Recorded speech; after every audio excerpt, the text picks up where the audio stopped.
కార్తీక పురాణం 28వ అధ్యాయం. విష్ణు సుదర్శన చక్ర మహిమ. జనక మహారాజా, వింటివా? దుర్వాసుని అవస్థలు. తాను ఎంతటి కోపవంతుడైనను వెనుక ముందు ఆలోచింపక మహాభక్తుని శ్రద్ధని శంకించినాడు కనుకనే అట్టి ప్రయాసములు పాలైనాడు. కావున ఎంతటి గొప్పవారైనానవారు ఆచరించు కార్యములు జాగ్రత్తగా తెలుసుకొనవలను. అటుల దుర్వాసుడు శ్రీమన్నారాయణి కడ సెలవు పొంది తనను వెన్నంటి తరుముచున్న విష్ణు చక్రాన్ని చూచి భయపదుచూ తిరిగి మళ్ళీ భూలోకానికి వచ్చి అంబరీషుని కడకేగి, అంబరీష, ధర్మపాలక, నా తప్పు క్షమించు, నన్ను రక్షింపుము. నీకు నాపై గల అనురాగంతో ద్వాదశి పారాయణమునకు నన్ను ఆహ్వానించితివి. కానీ ఇందు కష్టములు పాలు చేసి వ్రతభంగములు చేయించి నీ పుణ్యఫలమును నాశనం చేయ తలపట్టితిని. కానీ నా దుర్బుద్ధినే వెంటాడి నా ప్రాణములు తీయుటకే సిద్ధమైనది. నేను విష్ణువు కడకేగి ఆ విష్ణువు చక్రము వలన ఆపద నుండి రక్షింపమని ప్రార్థించితిని. ఆ పురాణ పురుషుడు నాకు జ్ఞానోదయము చేసిన నీ వద్దకేగమని చెప్పినాడు. కాన నీవే నాకు శరణ్యము. నేను ఎంతటి తపస్సాలినైనను ఎంత నిష్టగాలవాడనైనను నీ నిష్కలంక భక్తి ముందు నేను ఏమీ పని చేయలేదు. నన్ను విపత్తు నుండి కాపాడు అని అనేక విధాల ప్రార్థించగా అంబరీషుడు శ్రీమన్నారాయణుని ధ్యానించి, ఓ సుదర్శన చక్రమా, నీవే నా మనఃపూర్వక వందనములు. ఈ దుర్వాస మహాముని తెలిసియో తెలియకయో తొందరపాటుగా ఈ కష్టమును కొని తెచ్చుకొనెను.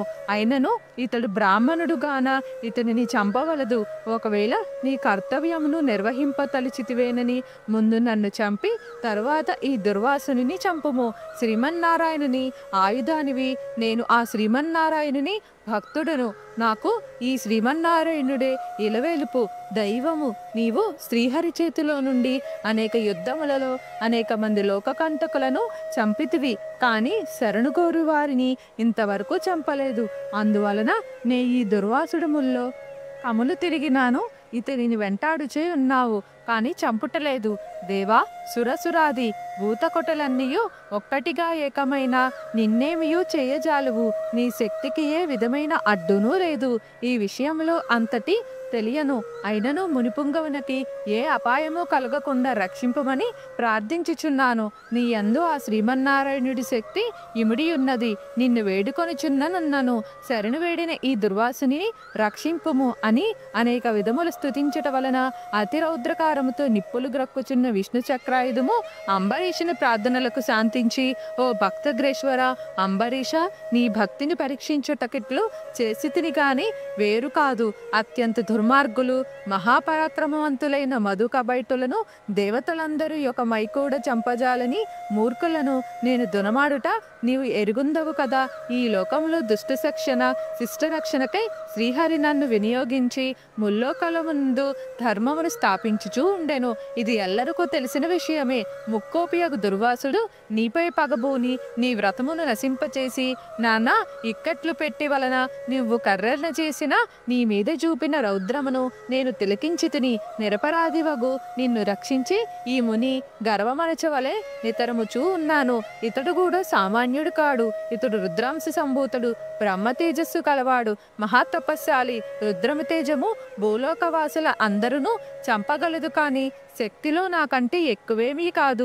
సృష్టికర్తయకు బ్రహ్మ తేజస్సు కంటేను కైలాసవతిగు మహేశ్వరుని తేజస్సు కంటేను ఎక్కువైన శ్రీహరి తేజస్సుతో నిండి ఉన్న నాతో రుద్ర తేజస్సు కల దుర్వాసుడు కానీ క్షత్రియ తేజస్సు కల నీవు కానీ తొలుతూగరు. నన్ను ఎదుర్కొన్న జాలరు. తనకన్నా ఎదుటివాడు బలవంతుడై ఉన్నప్పుడు అతనితో సంధి చేసుకొనుట ఉత్తమము.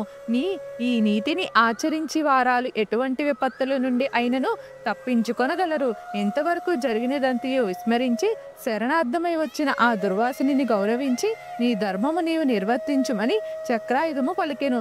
అంబరీషుడా, పలుకులాలకించి నేను దేవగో బ్రాహ్మణదుల ఎందును స్త్రీల ఎందును గౌరవమును గలవాడును. నా రాజ్యంలో సర్వజనులు సుఖిమిద నుండలేను. నీ అభినేషణల వలన నీ శరణు కోరిన ఈ దుర్వాసుని నన్ను కరుణించి రక్షింపుము.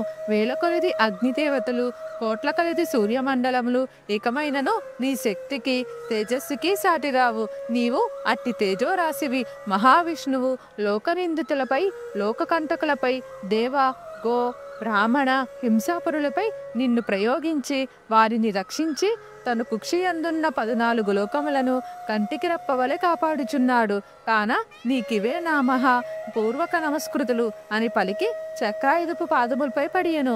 అంతటి సుదర్శన చక్రము అంబరీషుని లేవదీసి గాఢలాంగిన మొనర్చి, అంబరీష, నీ నిష్కలింక భక్తికి మెచ్చి తిని విష్ణు స్తోత్రము 3 కాలములందు ఎవరు పఠింతురో, ఎవరు దాన ధర్మములతో పుణ్యఫలమును వృద్ధి చేసుకొందరో, ఎవరు పరులను హింసించక, పరధనములను ఆశపడక, పరస్త్రీలను చెరబెట్టక, గోహత్య, బ్రాహ్మణ హత్య, శిశుహత్యాది మహాపాతకములు చేయకుందిరో అట్టివారి కష్టములు నశించి ఇహమందున పరమందున సర్వసౌఖ్యములతో తొలుతూగుదురు. కాన నిన్ను దుర్వాసుని రక్షించుచున్నాను. నీ ద్వాదశి వ్రత ప్రభావం చాలా గొప్పది.